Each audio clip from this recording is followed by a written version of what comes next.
In addition to each personal tragedy, the credit crunch caused by the banks has put an extra £640 per year on every family's budget in the UK. I know there will be millions of you watching this who have suffered at the hands of your bank, and no doubt this has been compounded by the frustration of not being able to seek redress or get anyone to listen. I've focused on the individual more than companies, but the smaller company is treated no differently, and are often encouraged to borrow as much as possible for expansion during the good times, but when the economy slows, the banks demand their money back.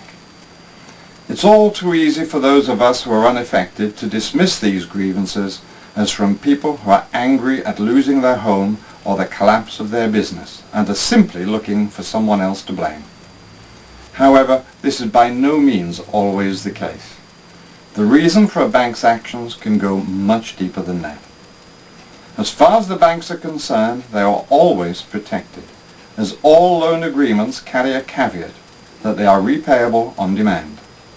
It is relatively easy, therefore, for any bank to present a case as to why they recalled the loan, and very difficult for the customer to argue that it was unjustified. Furthermore, the only right of redress is through the courts, and here again, the banks have the advantage. With their enormous financial muscle and in-house army of legal beagles, few individuals or business owners are likely, therefore, to take this course, and the banks know it.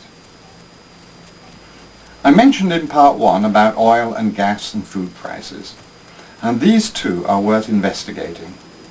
We normally associate price rises with a shortage of the commodity, but there's no shortage of oil, gas or food.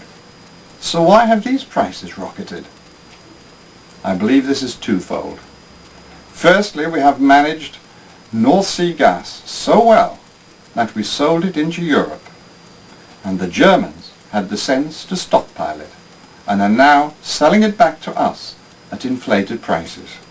Yes, we are buying our own gas from Germany at much higher prices. In the case of oil and food, I believe the responsibility for this rests with the greed of the city and its traders, and those who profit most by deliberately keeping the prices high. Watch this space for an expose on that too. Let me give you the website again where you can have your say.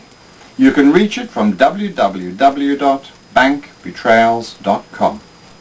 And don't forget to let me know if you have a particularly harrowing story to tell. It just might be included in a future book.